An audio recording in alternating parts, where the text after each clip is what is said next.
Welcome to the Monday Night Coaches Show. Coach Brad LaPlante, Todd Robinson, Ryan Robinson, bringing you the weekly Coaches Show from the Rio Grande restaurant here in Hutto. And normally we talk about last week's football game. Unfortunately, we're not going to get to talk about last week's football game, but we'll talk about that. We'll talk about not talking about it here in just a second. How about that? But we appreciate the folks that are here at Rio Grande and obviously the ones that are watching live on SHN, and we do this every Monday night at 6 o'clock live from Rio Grande. One of the things before we get started, just a reminder, we do drawings every Monday night for different things, T-shirts. Tonight we actually have the special Hutto edition of Dave Campbell's Texas Football Magazine. So Ryan is over here with tickets. Ryan, why don't you actually? People aren't going to want to walk up and get on camera to grab those tickets. They can't win anything. Why don't you go set those over there with Lauren, and Lauren can be the ticket distributor. You can tell her exactly what to do with that. Okay. So we'll see you back in just a second. So it is the Coaches Show with Coach Brad LaPlante, and Coach, we thought we would be talking about our first district football game, and my microphone is really jacking with me tonight. That one. Yeah. Thought we'd be talking about our first ever 6A football game for the Hutto Hippos. Unfortunately, there was no game due to a thing that we've all become very accustomed to, unfortunately, and that's the game being postponed due to COVID. Not on Hutto's side, but on the Westwood side. We want to be clear about that, and certainly that's not to say anything bad about Westwood. We're just glad it wasn't on the Hutto side. So. Right. You know, you had told, I think, Rick Cantu from the Lost American Statesman, he printed this, or he said this on Twitter. You're like, everybody's going to deal with it at some point during this football season, and I think you're probably right. Well, whether it's in your walls, your locker room, your school, or your opponents, it is unfortunately going to happen. And I guess I know that just because of daily conversations that do go on, trying to keep our own kids safe. And, you know, if a kid doesn't show up for practice, we have to call, we have to email, we have to find out why. We want to make sure that they're safe. We want to make sure they're good, and we also want to make sure that our kids that were there that day are good. But unfortunately, a late call on a late Thursday night, day before the game, makes it difficult. Yeah, it does. Just a reminder, if you're sitting out here, grab a ticket from Lauren right over here, and we will do a drawing here later on during the show for some Hutto gear and some Hutto Dave Campbell Texas Football Magazine. Don't everybody rush her at once, though. She needs to be able to handle that. Everybody is eligible, so get a ticket. Even if you weren't here for the show, you're actually here at the show. So come grab your ticket, and we'll do the drawing here in just a little bit before everybody leaves. All right. Well, walk us through that process. So obviously, you know, you heard, I guess Thursday night or Thursday afternoon, we knew that JV game had been called. Westwood had a potential case, and they were doing contact tracing. So we called out the JV game. Thought we were still going to be able to get the freshman game and varsity game in, and we did end up, obviously, you got the freshman game in. Sure. And they did very well. So walk us through that process of when that call came on Friday saying, hey, we're not going to be able to play, and then kind of what does that rolling ball look like at that point of getting notifications out? Because a lot of folks think, well, it's just a matter of us putting it out on Facebook and telling some parents and we're done. But there's a lot of people have to be notified when you postpone a high school football game, especially the day of. There is. I think the first call came at about 3:50, so I was picking up my son to head over to the freshman game and drive across town. And, of course, you're always one of the first ones as our communication guy to talk to, and we kind of have our to-do list of who we need to get to. And, you know, we have our team messaging system, but when you're talking Booster Club with the concession stands and your game workers and Facebook and Twitter and putting a sign at the door and letting your principals know who have administration duties at the game. Chris Contreras, who helps out with the parking lot and game admin, to photography. I mean, the list kind of goes on. And, of course, the minute you put something out about JV, there might be 500-600 questions on if there was going to be the varsity game too or the freshman game too. Right. So then you have to answer all those phone calls and texts and team chat messages, even though it was only JV and didn't Right. impact the other games. So you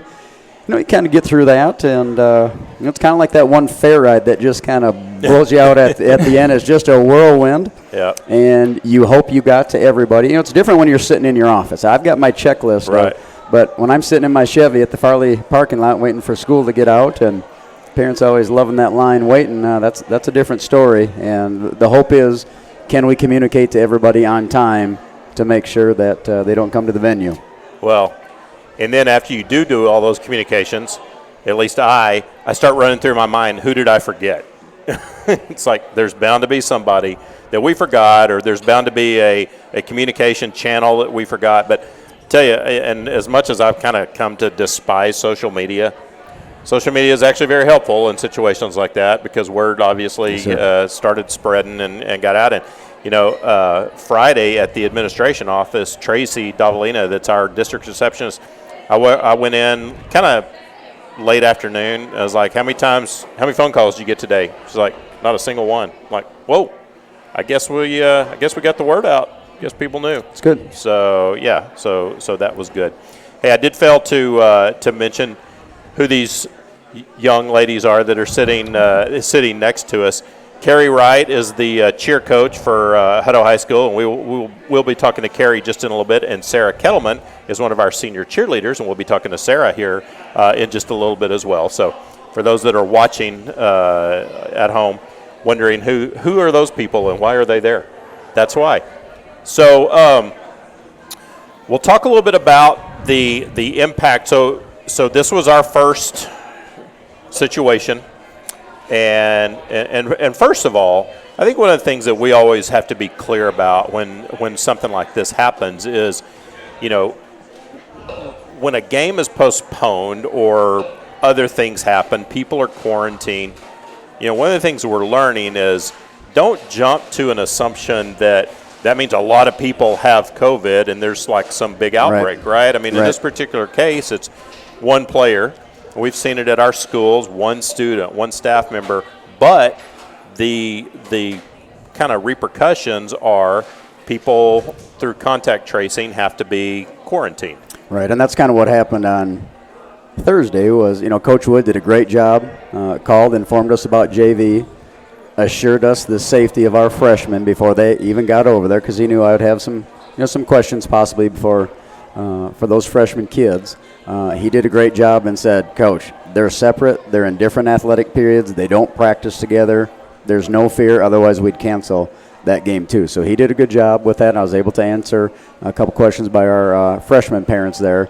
But at that time, he says, we still have to finish our contact tracing. And, of course, we all know that work in the school district, or maybe it's somebody in the audience that has to do that for their job, their business. Everybody is going through that to ensure the safety of people down the road, not overreacting, and it can be just one person that does test positive based on how much time you spend. I know you've got some built-in off days, but not everybody has the same off days. Correct, and so 25-6A, the district that we're in, Stoney lost 2 games, Westwood lost 3, and the timing of the Westwood games and their 14-day quarantine for their team, when they come off quarantine, I believe it's on a Thursday.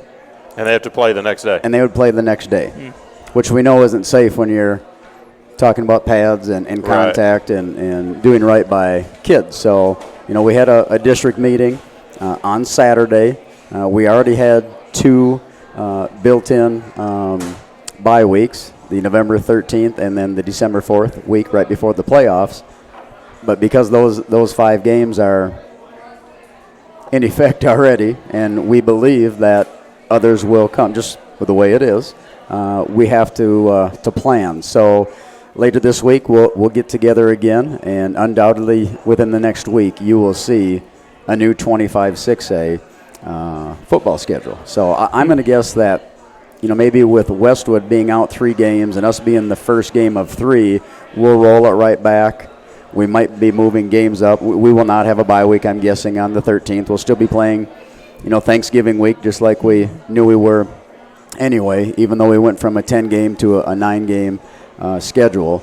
But we're probably going to have to play all the way through, and other teams will too. And, hopefully it's just not by the time it was an 8:45 final call between us two teams, and then you get through all the frenzy of Fox and whoever calling you and getting through all that, trying to answer all the questions with your staff, right. Your coaching staff, and again, making sure we already went through it once with the JV game. Let's go through it again with the varsity communication and get to everybody that we needed to. Pretty soon it's 11 o'clock, and right. If that happens on a Monday or Tuesday, you've got the rest of the week to go pick up a new opponent and go prepare and do some things instead of, hey, I send out an impersonal message to my team at 9 o'clock on a Thursday night, and I've got to walk in the locker room the next morning and pick them up because they wanted to play after having a great sure. week of practice. Yeah.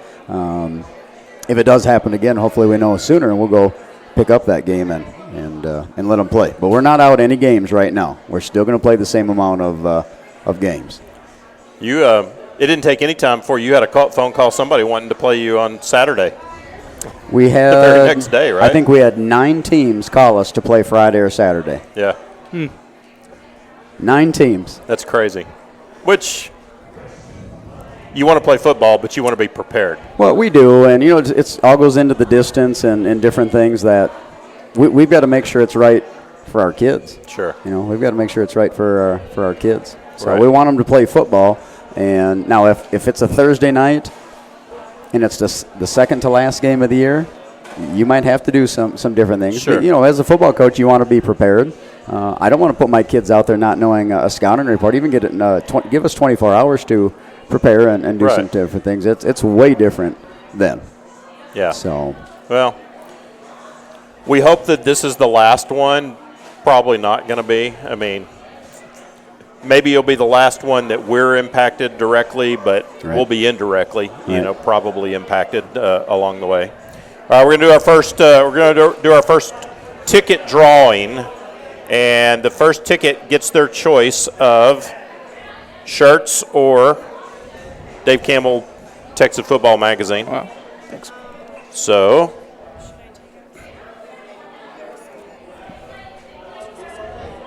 Here we go. Or not. Hold on. Oh, Vanna's got to agree. Well, That's the other props. that's yet? right. she kind of was thrown into this, so she didn't have time to practice. Just got to make sure the right people win. She didn't have time to rehearse. I think she went back for some more chips and salsa, didn't she? Yeah, I would have. Heck yeah. Rio's got great chips and salsa. yes, they do. That's why we want people to come out and enjoy the coaches show at Rio Grande, because there's good food, good fellowship, good weather. It's a beautiful night. All right, as Lauren is preparing the ticket drawing, talk a little bit about just what, beyond the schedule thing, what's the disruption just in terms of to the athletes and the coaches? I mean, you're ready to play Friday night, and all of a sudden you tell your kids, hey, we don't get to play. Same with your coaches. How does that now change your schedule, your planning right. for the following week? Well, usually on Saturday morning our players come in, you have training room, and then we go ahead and put them through a workout just to, get a little sweat going and get through the game before to make sure they're feeling better and bodies get back to par, because we're getting set for practice already on Monday. And then, of course, you watch all the good things and things that we'd like to have some improvements on from the night before. So instead, we didn't bring them in on Saturday, and this is a chance for me as a head coach to say, all right, who's got kid stuff going on? Go watch your kid at 8 a.m. We'll start at 10 a.m. and we did something different on a Sunday schedule that we've been grinding. Our staff has worked harder this year than any other year. So yeah. we can say, hey, take those 2 hours, go be with your wife and kids, get out of here, go do it. We'll start later and get after it. And our staff adjusted, and it's not ideal, but it's right. And so, we would have rather been, talking on film saying, man, what a great job filling B gap and different things like that. But you monitor and adjust. Name of the game this year is flexibility, right? You got it. For everybody in everything. Yes, sir. We'll talk to Carrie in a second. I'm sure they've had to be flexible on some things as well. All right, here's our, whoops. Uh-oh. Stick that one back in there. All right, our first drawing of the night. Sarah, we'll let you pull a ticket out. Just tell us the last two numbers on there. 30. Number 30. Number 30. Oh, Lauren. Okay, Lauren. We're going to draw another one. Redraw. Yeah. That's what she was doing. The next one is That's you got to pick the right number. number 14. Awesome. 14. If you've got number 14, you're a winner. You have your choice. Is that over here? All right. You have your choice of a T-shirt or a Texas Football Magazine. T-shirt. Playoff T-shirt from a couple years one ago. short sleeve, That's one's a long large. sleeve. That's a medium. This one? There you go. Congratulations. You're welcome. All right. We'll do another one here in just a second. All right. Well, let's. By the way, I realized this is the third. This is the third straight year that we've lost a football game. Not lost, but that we've had one. And I guess this one we'll still play it. But this is the third straight year we've had a disruption to a Friday night football game. Previous 2 years we had games canceled, and then obviously this one's postponed. So you're making a habit of this. Boy, that's great to be known for that. Yeah, right? Stop. Thanks for bringing it up, Todd. I'm just saying. But you are part of the media, I guess. You are the press, being a radio guy and everything. So That's true. you just have to report what you know, right? Yeah, that's true. That's all I do. I just tell people. I'm just the messenger. So this coming Friday is homecoming, and then so we've got 2 home games in a row. We've got homecoming this week, and then we have our Pink Out game coming up the following week. And we'll talk about homecoming here in a little bit, but I want to jump forward now, and I want to talk to Carrie and Sarah about Pink Out, because that's something that the cheerleaders are very instrumental. Ryan, I'm going to have you pass your headphone off to Sarah temporarily, and let's do the responsible thing. And here, will you put that on there, and then pass that on to Sarah. So first of all, so Carrie Wright is our cheerleader coach at Hutto High School, has been for how many years now? 11 years. 11 years. Is your microphone on? Okay. Yes. Okay. Okay. 11 years you've been the cheerleading coach. That seems impossible, but I guess it is, because your kids have grown up, and my kids have grown up during all that time. Mm-hmm. Tell us a little bit about. First of all, before we get into Pink Out and all that, I want to talk just a little bit about cheer, because people look at cheer, and I know going back to my day, which was a long, long time ago, and Brad's a little bit younger than I am, but probably even Brad's day, cheer has changed a lot in high school in terms of becoming much more a competitive type process. Back in my day, I think it was almost a popularity contest, and if you could do a flip, a lot of times you were elected cheerleader.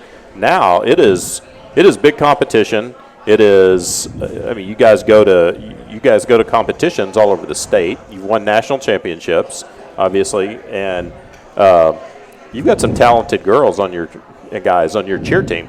Tell us a little bit about how cheer has changed kind of through the years. I think that both of my parents were coaches and athletes, and let me tell you that nothing broke my mom's heart more than when I wanted to be a cheerleader in 7th grade.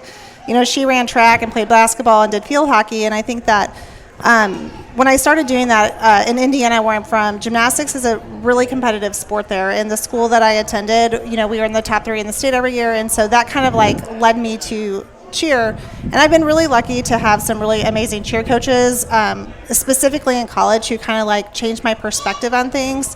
And I think the thing is there is a huge misconception about cheerleaders, and it is unfortunate that I don't think that our Friday night crowd sees all the great things that the kids can do, because sideline cheer really is so different than competitive cheer.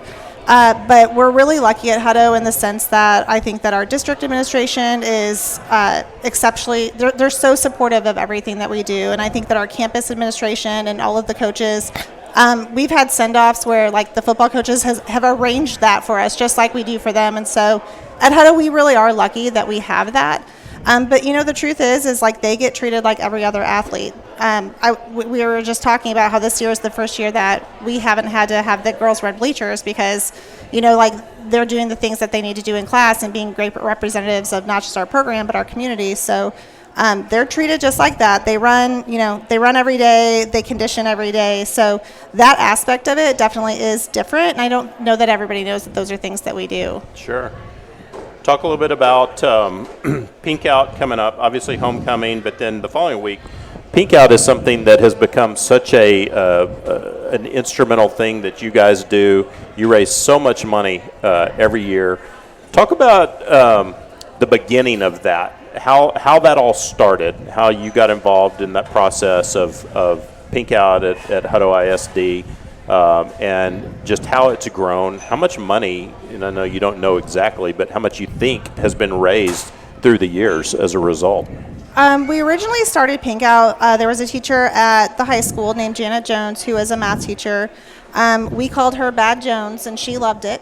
But she was just fun, and she was a huge advocate for kids, and she was super involved. And so when she developed breast cancer, we decided that we wanted to rally around her, and that's really how Pink Out began. I know our first year we set the goal that we were going to sell 1,000 shirts and raise $10,000, and we had a core group of teachers behind it, and our principal looked at us and told us that we were crazy, that we would never do that, and then we did.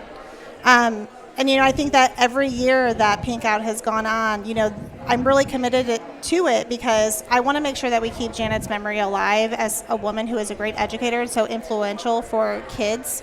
I think that's important. But also as a woman, those are things that, I'm passionate about it because, we need to take care of each other. And so I think that this has evolved into such... I could never have imagined that, 1,000 T-shirts and $10,000 raised would literally grow into, we've probably sold over 30,000 shirts in the past 10 years, and I know that we've raised over $100,000. Oh, yeah, sure. And so, it's great that money is going into things for the scholarship that's in Janet's honor that we can give to seniors their senior year. I know that she was very passionate about National Honor Society, and so that's one way that we do something in her memory, but also just to get the community together and to make donations to the Hutto Resource Center. We've done that for several years so that we can specifically help families in our community with cancer. Yeah, and I know through the Hutto Resource Center, formerly Hutto Has Heart, many folks in Hutto have benefited from the money that was raised by Hutto High School Pink Out, and folks that that have cancer, people that have, and it's not just breast cancer; it's all kinds of cancer, cancer-related things. I know I used to be on the board at Hutto Resource Center, and we would have. We would help people with money for going to MD Anderson for chemotherapy, for putting their family up in a hotel.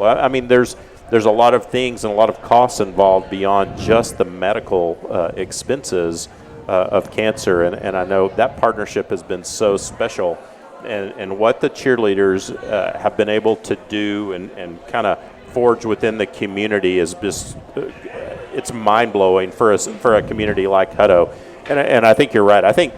I want to say 2 years ago we were kind of tallying it up, and at that point you guys had passed $100,000. So for sure, yeah. So now it's probably closer to $150,000. It is, and it really is. When we originally started, we were going on a hope and a dream. We had no idea what we were doing. We just kind of wanted to do something great. And I think that, I think the best thing that we have done is to turn to our community and donate that money back into our community. At first, we were donating to the big organizations like Susan G. Komen, and when we were approached with the idea of keeping it in Hutto, we loved it. And it's so great to know that money really is going to directly help people. Yeah. And I think that that's literally the best part of it. I actually have had people come up to me to tell me that, at one point that they received monies from the HRC and how it helped them during that time. And it is, I'm going to tell you, it is stressful.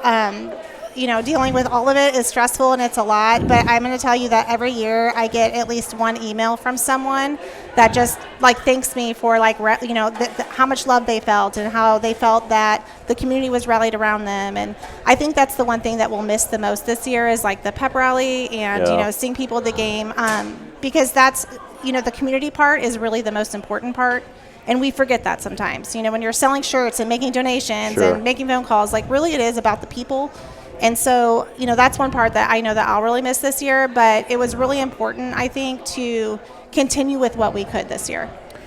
And you always have a great group of support folks that kind of help you out. I know, obviously, Cassie in my office always helps, and a lot of other folks that just pitch in. So it really is a group effort to do that. So Sarah Kettleman is a senior cheerleader this year. Sarah, how long have you been on the cheerleading squad? I have been on the cheerleading squad for all 4 years of high school now. Okay. What is when you think back of your time being a cheerleader at Hutto, talk more, not necessarily about just cheering, but what we're talking about, like here with Pink Out, the service aspect of the things that y'all do, and what are some highlights from your perspective of that? Yes, I do believe Coach Wright has always been, service has always been very important within the cheer team, and we always try to help out the most we can. And with Pink Out, I definitely believe that is the most important theme that we put on for the football season, because it is going towards and promoting such an important cause. And I really believe and think it's so amazing that Hutto has developed the tradition of creating Pink Out Week, and not only supporting it just in that 1 week, but throughout the whole month of October. Yeah. So you're a senior. Probably not how you envisioned your senior year going. Just like last spring, a lot of seniors didn't envision that's how their senior year was going to end. You probably didn't envision that your senior year was going to begin this way with COVID, and not everybody being at school, and you guys not getting to travel to away games, things like that, or at least not all of them. How has that impacted you and your cheer team? It has definitely been very different, but we have really tried to take the opportunities that we've been given and really just try to embrace them. And so especially over the summer, we couldn't do a lot of practices, and so we started off a little bit later than we normally do, but we've been working really hard and putting in a lot of work and effort to make this season the best that we possibly can. Carrie, what are some adjustments that y'all have had to make as a cheer team? Some things that you normally do that you haven't been able to do. Like Sarah said, I guess you couldn't practice over the summertime. Even now, your practices are probably a little different because you probably have to spread out a little bit more, and all the other things that we all have to do safety wise. But how has it impacted your routines? Well, it impacted us from the very beginning, starting with, we usually do tryouts in March and April, and so I had to hold a virtual tryout this year. So to figure out the logistics of that was challenging, but it also, I think, has been great because it's encouraged me and taught me to think of things in different ways. But it has been challenging. Usually we start practicing in May. Yeah. And so even if it's limited in a few, we practice in May. We usually have a spring football game. We condition usually in June and July. We start tumbling in July. We go to camp. And so we didn't do any of that this year. We really just started. We did do some like tumbling sessions over the summer that were like pretty limited and social distance, and like they're tumbling in masks and doing all of that. But we didn't even start stunting or anything like that until after Labor Day. And so it has been really challenging. But I think also, it's like this is just the time that we're in. And so, one thing that I've really tried to impress on these kids is just that we're going to make it the best that we can. It's going to be different, but that doesn't mean that it has to be bad. Right. Okay, we're going to do another drawing real quick before we continue on. So, Sarah. Here we go. You got a cheer right there. What number? 23. 23. Number 23. Who's got 23? This is the lucky table right over here. Yeah, lucky table. You want the Texas Football Magazine? You want the T-shirt? You want the T-shirt? There you go. Yes, sir. Congratulations. Thank you. You bet. We'll tell you when we draw. Whoever wins these magazines, these are collector's items. Dave Campbell's Texas Football has the Hippos on it, and this is the first year the Hippos are a 6A football team. So these will be collector's items. So hang in there. We'll do a couple more drawings. Where do you get a ticket? Oh, from that pretty girl right there. Oh, that's easy. Yeah. Well, let's talk a little bit about so the Pink Out, and I want to come back to one thing about Pink Out, but this week is homecoming. Yet another way that kind of homecoming's different this year, right? I mean, we're kind of don't have our normal homecoming festivities. Crowd size is reduced, all those things. But anything special that you guys, as a cheer team, have planned for homecoming? And I don't know if you have former cheerleaders come back and visit. Obviously, that's going to be reduced this year. But talk a little bit about homecoming week. I think that homecoming, we're trying to make it. We're still trying to hold some tradition and keep with that, because I think it's important for our students to have some sense of normalcy. Also, just because it's different, like I said, doesn't mean it can't be great. And so we're still continuing with things like our spirit days at school. We're still going to have a homecoming coronation in the pack before the game. And so even though we're not going to have a pep rally, which I think is really probably the biggest difference, we really are still trying to work to make it a great homecoming week for everyone. Okay, so back to Pink Out. Talk how can folks get involved? What can people do to support Pink Out this year? Of course, the Pink Out game, again, is not this coming Friday, but it's the following Friday, the 23rd? 23rd, against Round Rock, I believe, is who we're playing. Yes. Yeah. Tunnel vision to this maybe, Friday. Sorry. Maybe, who knows? Never look I got ahead. you, yes. Could change. Never look ahead. Right now, we're scheduled to play Round Rock. Could change. What can people do to support Pink Out? If they're interested in purchasing a Pink Out shirt, they definitely can drop me an email or call me at school, and I can get that to them as needed. Another thing I think that is important for Pink Out that would be great is that people can go to the Hutto Resource Center website and make a donation to them, so that can directly go into their fund to help people who are afflicted with cancer.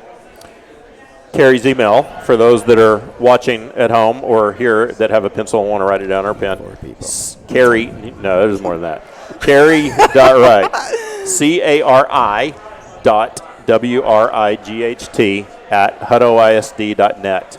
So Carrie.wright, if you want to email her, and you can get your Pink Out T-shirt, and we'll have something on we'll have something on Facebook For sure. about that as well. But yeah, we want to get those Pink Out T-shirts. So going to have to do a little extra effort this year, because it's not going to be quite as easy as it has been in the past to get that done. So thank y'all for all that you do for Pink Out, for the community, and not just Pink Out, just year round. What you do and what your squad does to represent Hutto High School, Hutto ISD. Your team is always full of wonderful students like Sarah. Sarah, what's your plans for when you graduate? Again, I'm not quite sure. I'm thinking of maybe studying environmental engineering at the Texas of A&M in College Station. The Texas of A&M. Not. All right. Yes. All right. The Texas A&M Aggies are going to get another Hippo, That probably. breaks Dad's heart. Yeah, I know. Texas Tech has a great engineering school, college. I'm just saying, in case you want to go visit. No, anyway. Thank you all so much for joining us tonight. Thanks for all that you do for the community and for representing Hutto ISD. And Sarah, enjoy your senior year as much as you can. Thank you. I know it's very different. Embrace it, because years from now you'll get to talk about how unique it was for you as a senior in high school, because this thing's going to go away and we're going to get back to normal. And the class of 2020, the class of 2021, both of those classes are going to be able to talk about they lived in a very, very interesting time, and they graduated in a very interesting time. So I have a feeling you're one that probably just embraces whatever it is, and you just kind of roll with it. So, Absolutely. Yep. Yes. So keep doing that. All right. Thank y'all. Thank you. You bet. Well, Brad, let's talk a little bit about the homecoming game coming up this Friday night. Hippos taking on McNeil. Tell us a little bit about McNeil. First-year head coach, Scott Hermes, does a good job. Came in from Vandergrift there, was their defensive coordinator. And, I think the biggest thing to me, they're big. And they even got a freshman on the offensive line that is huge, 290, 300, big old rascal in the middle there. I think we're going to have to play fast, and we're definitely going to have to bring the physicality. They've lost their quarterback, supposedly, for 2 or 3 games, so he was on the sidelines there Thursday night in a boot and crutches. Who knows if he'll make it back from a high ankle sprain, but sometimes they say that's worse than a break. But they will give some different looks offensively that we haven't seen before, from double tight, 2 tight ends, to a balanced 7 across, to bringing 4 on one side of center, where we're going to have to adjust our gaps and move and play really physical. So they brought a slot receiver in to play a little bit of quarterback, and maybe another backup, maybe a JV kid to play as well. So that did hurt their offense, taking one of their better receivers, putting in an athlete in the backfield. But they can still outman you with some power eye things, with some double tight things, and 4 across things that if we don't line upright and attack those gaps and play physical with their offensive line, that it could be a long night. So defense will be ready, and a couple guys playing a different position, because it's not like we're facing a spread team, where they're used to playing in space. Now we got to condense things and put them in there. So we've got some growing to do this week. It'll be another good test for those guys. And then we'll see a combination of 4 and 3 front. And again, they've got some length in there. They got defensive lineman that's 6'3", 6'3 and a half, 230 or 240. Good long arms, and when he comes off the ball, he brings it. So they'll bring some different blitz packages. Later on in the year, this wouldn't be as big, but I think if we have different ways of sorting things in our film package, and I think they've already blitzed almost 90 times. Wow. So offensive line-wise, we need to be ready for that. Running back-wise, whether we're picking up a blitz or we're throwing hot off that blitz, we need to be ready. And quarterback, we need to be ready for that as well. So that's probably the biggest thing is just to, communicate and see what front they're going to line up, and are we going to call it a 3 box? Is it going to be a 4 down? And how we're going to react to it, and if we're going to slide protection, where we're going to slide that, and hopefully buy enough time where against some of their zone coverages, we'll be able to exploit that. But again, they're in some 2 high and even some 3 high stuff. So some different looks and some different reads that we've had to create this week for our quarterback. Well, and I guess you get to this week, you kind of get to go through in terms of pumping guys up, if you will. You kind of get to relive last week all over again, right? Since that was just a dress rehearsal for a game that never happened. Right. And now our first ever 6A high school district football game. How interesting that will be not only at home, but it'll be homecoming. It's like I just think that's so ironic that our homecoming game of 2020 is our first ever district 6A football game. So literally, if homecoming was what homecoming normally is, and if a lot of folks were really coming back and coming home, what a weird deal for them to see Hutto as a 6A high school now playing 6A football. And a lot of those folks that come home probably remember when Hutto was 2A and 3A. Well, and even McNeil, you talk about the age of their school being 6A. How many times has a school split off and maybe taken from them, over the course of the years? That, kind of a little irony within that, I guess. But I'd be happy going 1-0 in district, being our first home game, District 6A, and being homecoming there. And, our kids have worked hard. They've gotten better every single week. They've done everything we've asked them to do. That was hard to tell them last week. So they'll keep working hard. We had a great practice today, guys. We're flying around, and the new stuff that we put in. Mondays are a little bit slower because it's a new install, and lining up to their formations and their tendencies, and just the thinking day. Whereas it goes faster and faster as the week goes on. But I thought our guys picked it up really well day one this week. Well, and you never. Obviously, you don't want a game to be postponed, and you don't want to not play. But on the positive side of that, give you some guys a chance to heal up a little bit. You've got one running back that's out. Right. That's one more week that he gets to rehab. Right.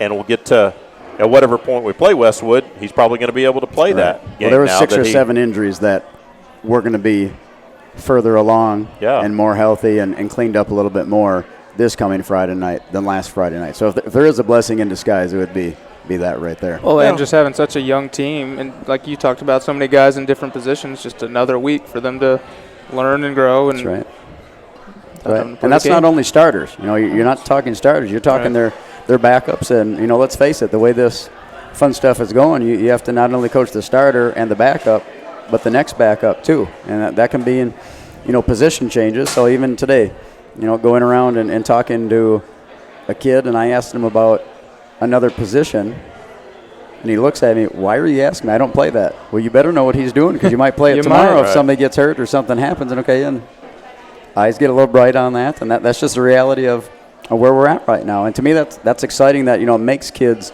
see the, the entire picture. You can't be in that phone book with just knowing what you do. You've got to see the entire scheme, whether it's defense or offense, and that makes you play faster when you understand the entire scheme. Well, even college, I think North Texas had 2 guys that were fullbacks and running backs playing linebacker 2 weeks ago. Yeah.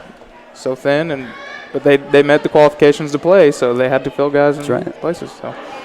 Well, and one of the things, while it's really kind of cool to be a 6A football team, we're still one of the smallest in terms of numbers. Some of these 6A schools are loaded, have lots of folks. So our depth is not quite what it is for some of these other schools. Well, in our number, what we turned in, was it 2247, I think. We do have teams in our league, 27, 28, all the way up to 3,500 that we are going against. And so it's going to be no excuse on a Friday night. You only get 11 on the field, but when you're talking somebody being able to roll out 11 on special teams that are new, that are fresh, that can run down there for a play while you can coach somebody before they go on to the next side of the ball.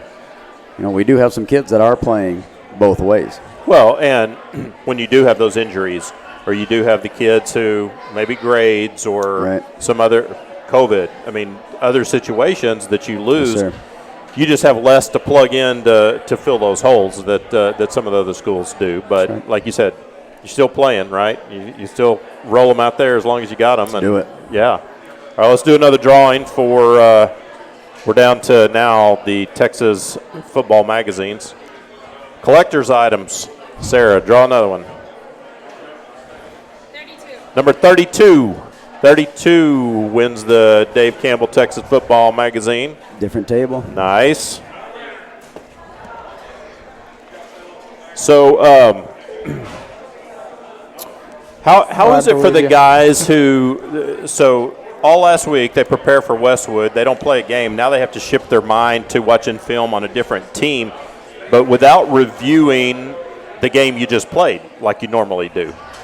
Is there any complication in that from a mental standpoint for these kids? No, practice is the most important. We pick our starters based on practice play, not game play, and all their communication and the good things they do throughout the week. And so should there be 2 competing for a starting spot this week, they're going to battle it out during practice by the good things that they do. And, Ryan can tell you this, and, everybody that's played sports, if you're a competitor and you've got somebody wearing the other color jersey across from you, you're ready. Right. You're focused. You're ready. If you're not, I don't think you're a true competitor. That week is done and gone. We'll prepare for them again later and get a good matchup, against the Westwood Warriors. But right now it's all about McNeil. We've got to get after them, and we've got to have a fast start because of their physicality and the way that they do play. They did lose last week, so they'd love nothing better than jump up 14-0 on us because we lost a game last week. So we didn't get that next chance on a Friday night to get used to all those things with our young players, and that's why we need to stress them out in practice with all the things that we do. Well, not only missing a game, but missing a game after what seemed to be a really kind of a turning point in the second half of that second game. It seemed like a lot of things clicked for some guys. Right. Well, and that's why for me, if they would have came and laid an egg today and lay another one tomorrow, then you get concerned about a young team and their mentality. But we've had such great player leadership since we walked in the weight room and locker room when we got them together that those guys are not going to let that happen. So right now, that's not a fear of ours. It's not a concern. And we had a great Monday, and we're healthier, and we're going to roll right into to a good week of prep. One of the things that you get to do this week, and I'm scheduled to do, I'm not sure if I'm going to get to it, is you get to go tour some other football stadiums, and we've already done that once, but you get to do it this week as well, specifically looking at press boxes. And as we grow and as we, obviously become that 6A program, our facilities have to keep up with that. That's right. And talk a little bit about when you're going and visiting other stadiums and you're looking at press boxes, and we'll just focus on press boxes. What are you as a head football coach? What are you looking at? Sorry, I have to keep my hand up here because this microphone keeps dropping. If he cramps up, you got to help out Ryan. That's right. What are you looking at from a head football coach perspective, but also then what are you looking at as an AD? Because you have to look at kind of two different lenses. You're right. Well, just football-wise, I'm going to go to the home and visitor coaches' boxes. Is there enough room in there so you can get all your people in there to be able to communicate, be comfortable, have good sight lines to the field, not be having to be looking past people? And we toured the Bastrop one. Of course, we played there more than once, and they've got room for 5 or 6 people down below to sit, another 5 or 6 to sit, another 5 or 6 to stand. That's perfect for a 6A group where you have charting, tackle charts, left or right running charts. What's their blitz tendency, statistics on the iPad, a spotter to help them make sure that they're right, and then your coordinators and offense and defensive coaches to sit there. Those are the things that we look at. The other part of it is just flow. If we want to spend a long time in halftime, are we going to be able to get from the locker room up there without having to worry about traffic? Do we have steps on one side without having to go through the crowd to, the timeliness of the elevator? If you can only fit 4 people in there compared to your entire staff, or do you have to mix staff just to, get down to halftime and back from it? Of course, we also have to look on the AD portion of our growth, because eventually, we're going to have the 9th grade center opening next year. We're going to have, in a few years, another middle school with the growth. The 9th grade center is going to be eventually a second high school. Eventually high school number 2. So when you're talking about building a stadium, it's not just a 5-year plan. It's that 20 to 30-year plan. Well, what does that do to the athletic scope and sequence?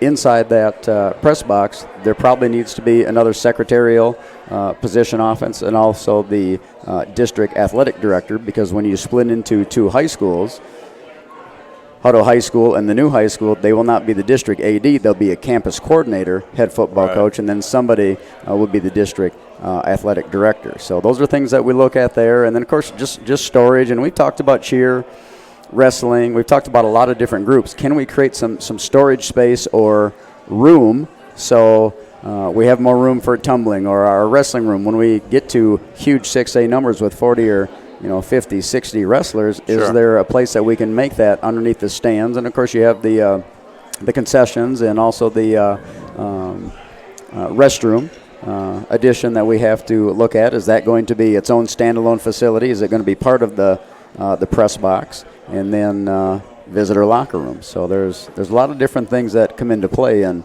building that facility and press box. Well, and in the press box, again, as a 6A high school, you now have to accommodate more media. Correct. Because not only are they coming to watch the Hippos, they also they want to see the other schools that we're playing. Correct. I mean, it's big time football. Eventually, you're talking about possibly hosting playoff games, being able to do that. So you have to have more room for media. You have to have more area for feeding people, because you have to feed media. You have to feed coaches, things like that. Obviously, restrooms that we don't have right now. Well, yeah, hospitality is a big thing there. When you're talking home and visitor coaches, home and visitor radio, you've got the media. Do we take care of, our dignitary with superintendent and board of trustees and our administration to give them a good place to view the game and host people? In a great world, we'd create another banquet room or something in that press box too, because we've got our boardroom, we've got the lecture hall, and we've got the PAC, and really gymnasiums. There's no other place where, if the math department wants to get together at noon on a Thursday, where do they go and not break up instruction in the district? There's times where you need to get months ahead to reserve a space for a decent size group of people. And then also for football, thinking press box, right now a lot of our meetings take place in the locker room. So to be able to shuffle kids in and out and get the showers done and get to a film room, well, they're still getting out of the shower. We're hustling them through to pull the screen down to do that all in a humid locker room for the coaches. Instead, if we can get some meeting space and film space in there, that would be ideal to get out of the locker room as well. I think people have to remember that a stadium is a lot more than football on a Friday night, 5 or 6 times, right? I mean, it's soccer, it's track, graduation. You know, I mean, we realized this last year how awesome a graduation is at our football stadium. You know, to be able to do that, and we hope that that's going to become a regular thing. You know, I hope that class of 2021 gets to graduate in the stadium just like the class of 2020 did. I don't know.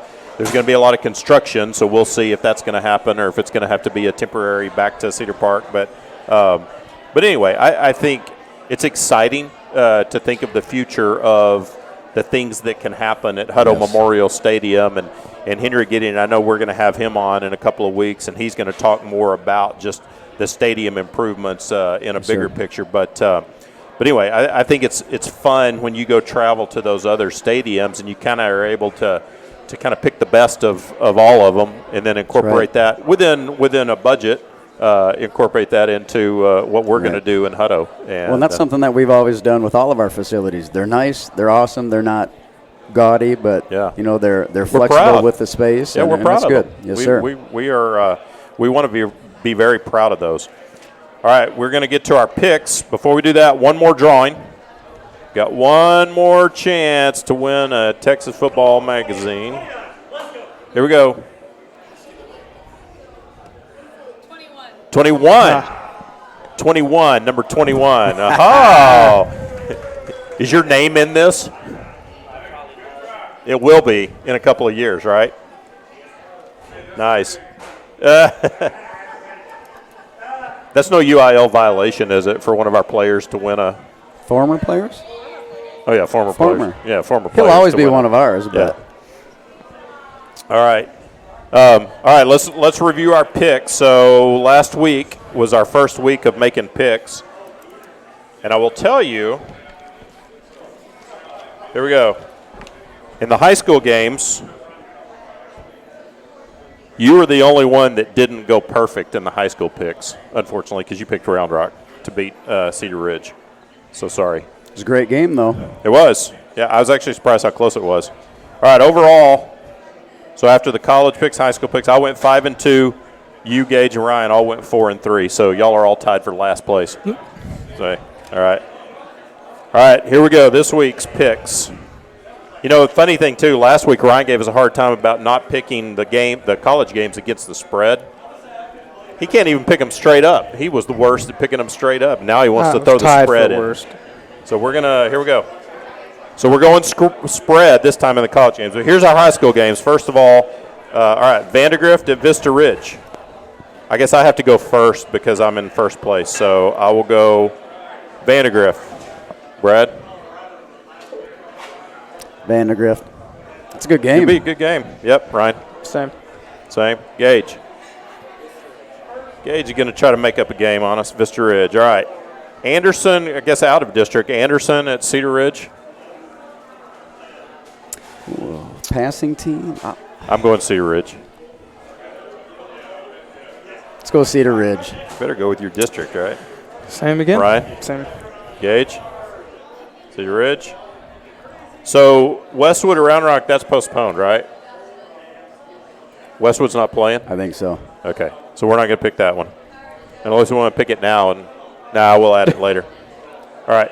So I went out of district. I went to a couple of our former district foes because we needed a couple more high school games. Cedar Park playing at Hendrickson. I guess you saw what Cedar Park did to Georgetown last Friday night. That was surprising. Ooh. I thought Georgetown was going to bring a little bit. I might be glad we're not in Cedar Park's district this year. I'm just saying. All right, I'm going Cedar Park. Bradley? Cedar Park. Same. Everybody, Cedar Park. Manor at Georgetown. Might be an interesting game. I'm going to go Georgetown. Manor. All right. There you go. Manor. Wow. I'm on an island picking Georgetown. All right. I'll increase my lead on you guys. All right, here's our college games against the spread per Ryan's request. First game, we'll go Clemson, #1 team, at Georgia Tech. Georgia Tech had a good game last night. +27. Georgia Tech's getting +27. I'm going to say Clemson's going to have a little bit of a letdown after their big win over Miami. I'm going Georgia Tech plus the 27. Nope. Clemson. Okay. Go Tigers. Gage. Clemson? Y'all all think they're going to beat them by more than 27. All right. Dude, Georgia Tech's horrible. A&M at Mississippi State. A&M with a big win over Florida. That was impressive. We all picked Florida last week, so we all lost that game. Mississippi State's getting 6.5. The Mike Leach experiment already is treading water after their big win over LSU in the first week. They didn't even score offensive points this past week. They got 2 points. Said they didn't score any offensive points this past week. All right. You know, though, 6.5. I think A&M might have a little bit of a letdown. A&M will probably still win, but I think it's going to be close at Mississippi State. So I'm going to take Mississippi State with the 6.5 points. Bradley? Same? Oh, you're going A&M? Yeah. Mississippi State. Aggies? Sarah, you want to weigh in on this one? Say A&M. Yeah. You going Aggies? Yeah, gig 'em? Okay. LSU at Florida. LSU is really defending national champs, have not looked too good. Florida is favored by 13.5. I think I'm going Florida, giving up the 13.5. Gators. Same. Tigers. They can turn it around. Gage. LSU. Okay. Louisville at Notre Dame. Notre Dame's up to like 4th in the country now. They're looking pretty impressive. Notre Dame's given up 17 points. I think I'm going to take the Irish. Excuse me. Go Catholics. Okay. Ryan? I'll go with Louisville. Okay. Got a lot of difference this week. Notre Dame. That's the spread. Yep. It's the spread. All right, and then the game of the week, Philip, Georgia at Alabama. Alabama got into a score fest with Mississippi this Saturday night. That was interesting. That was just back and forth. No defense in that game. It looked like a Big 12 game broke out in the SEC. Georgia has been very impressive, too. So I think it's the number 2 and number 3. I believe so. Playing each other. So Bama's favored by 6. I'm going UGA. Go Dogs. Georgia. Everybody. Wow. Sorry, Philip. Wow. Oh, this is good for you. Everybody's picking Georgia. Well, not necessarily picking them to win, but picking them taking the 6 points. So interesting. When's the last time 4 people went against Alabama, even with the spread? All right. Well, this Friday night is homecoming at the at Hutto Memorial Stadium. Again, tickets, if you're interested in going to the game, jump online, go to hipponation.org/tickets. All right. Go Athletics. Athletics, sorry. I'm the one that controls the page. You would think that I would know. You can change it. hipponation.org/athletics. That's where you can get your tickets as long as they're available. Again, only 50% is our stadium capacity, so tickets are limited. But jump out there, grab your tickets, come to the game. But if you can't, watch us Friday night at 7 o'clock on SHN. Again, 2 weeks ago, we had over 300 devices tuned in watching our game. So I say that represents probably 2 people at least watching each device. So we had 500-600 folks watching our game 2 weeks ago. So if you can't be there at the game, tune in, watch it on SHN. Again, go to that same website, hipponation.org/athletics. Or if you're watching right now, you go to the same link that you're watching this coach's show on, and that'll take you to the football game Friday night. So Hippos against McNeil, homecoming. We hope it's a great 1-0 start in district. We thought we'd be saying we hope it's a 2-0 start in district, but this week it's going to be a 1-0 start in district. And then we will talk about that one next Monday night. That's right. Right back here at the same coach's show at Rio Grande Restaurant. Appreciate the folks that joined us in the restaurant, folks that are reviewing online, and we will see you Friday night either at Hutto Memorial Stadium, or right here at Rio Grande, online at SHN, watching the Hippos play. For Coach LaPlante, for Sarah Kettleman, our senior cheerleader, for Carrie Wright, our cheerleader coach, and for Ryan Robinson, Gage doing the engineering, and for Lauren, our lovely ticket person. I'm Todd Robinson. Have a great night, everybody.